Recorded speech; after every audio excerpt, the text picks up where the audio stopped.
নমস্কার, ভয়েস 18 পর্দায় আপনাদের স্বাগত জানাই। আপনাদের সাথে রয়েছে আমি মমিতা। প্রথমে যে খবরটিতে চোখ রাখবো, সংসদের বাদল অধিবেশনের আগে আজ কেন্দ্রের ডাকে সর্বদলীয় বৈঠক, চড়তে পারে পারদ।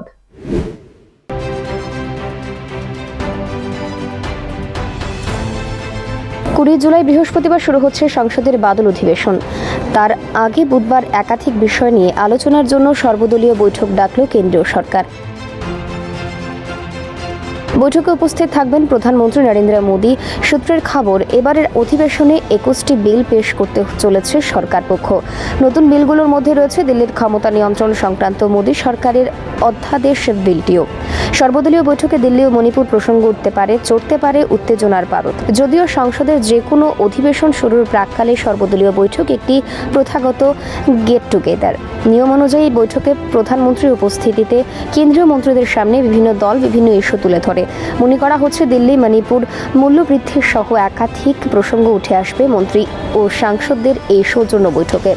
এই কারণেই প্রথাগত বৈঠকের হলেও লোকসভা ভোটের প্রাক্কালে উত্তেজনার পারদ চড়তে পারে, যেখানে গতকাল মঙ্গলবারই যুযুধান দুই পক্ষ বেঙ্গালুরু এবং দিল্লিতে শক্তি প্রদর্শন করেছে।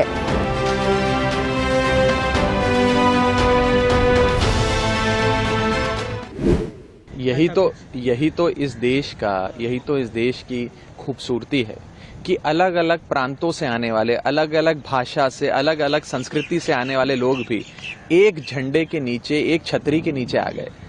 और आए क्यों हैं? मकसद सिर्फ एक ही है कि इस देश को महंगाई, बेरोजगारी से छुटकारा दिलाना। और एक ऐसी निकम्मी सरकार जो केंद्र में है, जिसने पिछले 9 सालों में कोई काम नहीं किया, सिर्फ ब्रांडिंग, इवेंट्स और एंटरटेनमेंट देने का काम किया, वास्तव में देश के आम आदमी की जिंदगी बेहतर करने का काम नहीं किया। उस सरकार से देश को छुटकारा दिलाया जाए।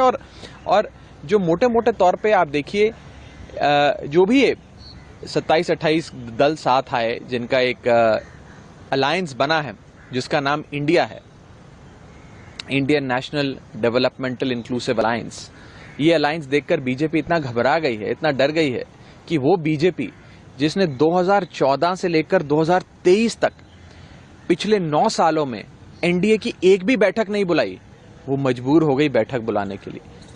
वो भाजपा जिसने एक एक कर अपने तमाम घटक दल, जितने भी उनके अलायंस पार्टनर्स थे, उन सबको कहा कि जाना है तो जाओ, सबके लिए दरवाजे खोल दिए, जिसमें जेडीयू चला गया, चंद्रबाबू नायडू की टीडीपी चली गई, जिसमें नीतीश कुमार का जेडीयू चला गया, प्रकाश सिंह बादल का शिरोमणि अकाली दल चला गया, तमाम बड़े राजनीतिक दल छोड़ के चले गए। आज उसी बीजेपी को इतना डर सता रहा है कि अब उन्हें अपना कुनबा बढ़ाने के लिए छोटी छोटी पार्टियों को जोड़ना पड़ रहा है। कुछ 38 पार्टियां शायद जोड़ी हैं, जिसमें से मुझे लगता है कोई 32 पार्टियों का तो नाम भी हमने आज तक नहीं सुना कभी। और ये भी बताया जा रहा है कि शायद उन 38 पार्टियों में से 24 पार्टियां ऐसी हैं जिसका पार्लियामेंट में एक भी सांसद नहीं है। तो आप देखें कि किस प्रकार से एक थ्योरेटिकल एक्सरसाइज बीजेपी ने करी है कि बस 38 चिल्लाएं कि हम लोग अब बहुत बड़े हो गए, हमारा कुनबा 38 का हो गया एनडीए का। और अंत में इतना कहना चाहूंगा कि प्रधानमंत्री मोदी जी और बीजेपी तो अक्सर ये कहा करती थी कि एक अकेला सब पर भारी, मोदी बनाम ऑल अदर्स, मोदी बनाम मैनी, ये चुनाव हुआ करता था। आज बीजेपी ये नहीं कह रही एक अकेला सब पर भारी। आज उन्हें भी अपने अलायंस पार्टनर्स की, घटक दल की जरूरत पड़ गई। अब ये चुनाव एनडीए वर्सेस इंडिया हो गया है, इंडिया वर्सेस एनडीए हो गया है। और जब इंडिया का सामना किसी से होता है तो आप जानते हैं कि जीतता तो इंडिया ही है। बिल्कुल, आप लोग लगातार हमला कर रहे हैं एनडीए और बीजेपी पे, लेकिन आपके अब नए घटक की बात करते हैं तो क्या ये सच है कि अब आप लोग एक दूसरे पे हमले नहीं करेंगे? ऐसा कुछ इंस्ट्रक्शन दिया गया है कि आप के खिलाफ ना बोले, टीएमसी के खिलाफ? देखिए, राजनीतिक मतभेद या वैचारिक मतभेद तो अक्सर एक परिवार के भीतर होते हैं, एक परिवार में भी होते हैं। नहीं, देखिए, एक परिवार के भीतर भी होते हैं, पर मुझे लगता है कि जो मेन मुद्दे हैं इस देश के, महंगाई कैसे दूर करनी है, बेरोजगारी कैसे दूर करनी है, उन सारे मुद्दों पे साथ में आएंगे लोग तो जरूर इस देश की बढ़ोतरी होगी। और आप याद करें 70 का दशक, मैं अक्सर इस बात को कहता हूं कि जब इस देश में इमरजेंसी लागू हुई थी और उस समय की बड़ी शक्तिशाली सरकार थी मिसेज इंदिरा गांधी की, उस सरकार को हटाने के लिए पूरी देश की आवाम इकट्ठा हुई थी। और एक एक राजनीतिक दल, जनसंघ के साथी जुड़ गए कम्युनिस्ट के साथ, कम्युनिस्ट जुड़ गए सोशलिस्ट के साथ, और एक छतरी जनसंघ जनता पार्टी की बनी, जिसके तहत वो सब एक साथ आए एक छतरी के नीचे।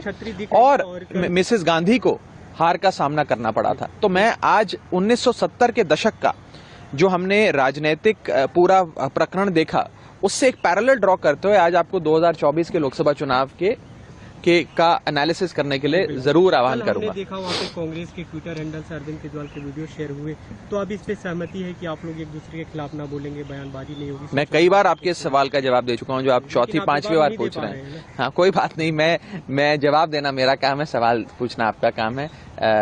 जैसा कि मैं कह रहा हूं, वैचारिक मतभेद और राजनीतिक मतभेद चलते रहते हैं, हो सकता है आगे भी चलेंगे, लेकिन बात जो गूढ़ बात वो है कि देश को महंगाई बेरोजगारी से कैसे छुटकारा दिलाना है, देश की उन्नति कैसे हो, सोशल वेलफेयर स्कीम्स कैसे लाई जाएं, इन सब पर अगर एक समानता से एक यूनैनिमिटी से एक राय बनती है सबकी, तो इससे बेहतर इस देश के लिए कुछ नहीं हो सकता। क्या ये जो नाम है उसे लेकर मतलब ये खबरें आ रही हैं कि कैसे उस पर सहमति बनी? नाम का प्रस्ताव किसने दिया? डेवलपमेंटल होना चाहिए, डेमोक्रेटिक होना चाहिए, ये सब। आपको नाम कैसा लगा, आप बताएं। नाम तो मतलब अच्छा लगा आपको? अच्छा बुरा कैसे कह सकता हूँ, आप लोग अपने नहीं, आपको अच्छा लगा कि नहीं, पहले बताएं। जाना है, आप बताइए इसका स्वरूप। देखिए, ये कोई क्रेडिट लेने की लड़ाई नहीं है कि किसने प्रस्ताव दिया, किसने सेकंड किया।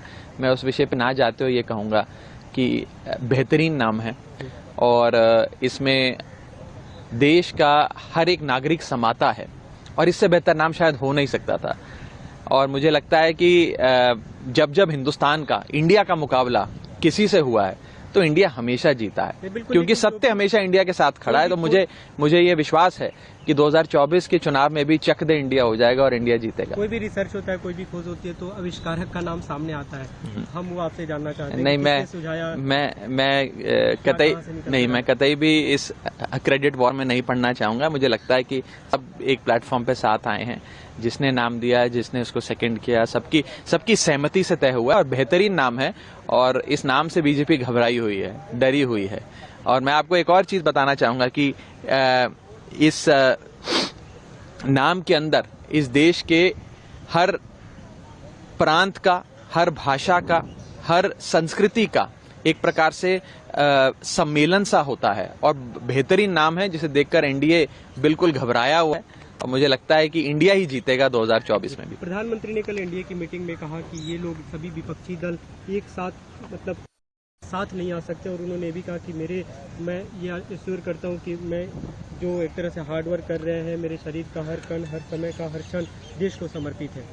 देखिए, अगर हमारा जो ये एक कुनबा बना है, अगर ये इतना ही कमजोर होता और इतना ही खराब होता और इतना ही निंदनीय होता तो आज एनडीए को इन 38 पार्टियों की जरूरत ना पड़ती। और ऐसी पार्टियां जिसमें 24 पार्टियों के पास एक भी सांसद नहीं है, बता रहे हैं मात्र 2 या 3 पार्टियां हैं जिनके पास 5 से ज्यादा सांसद हैं।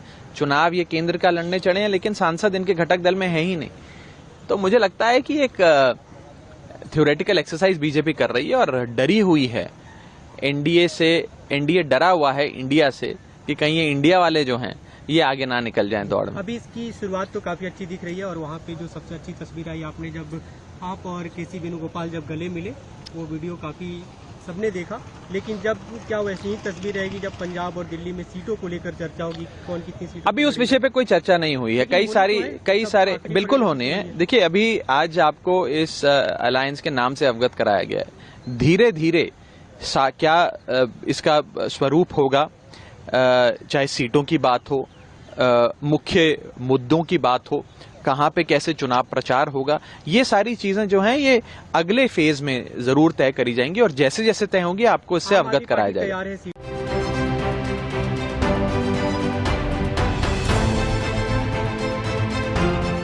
Bureau report, voice 18।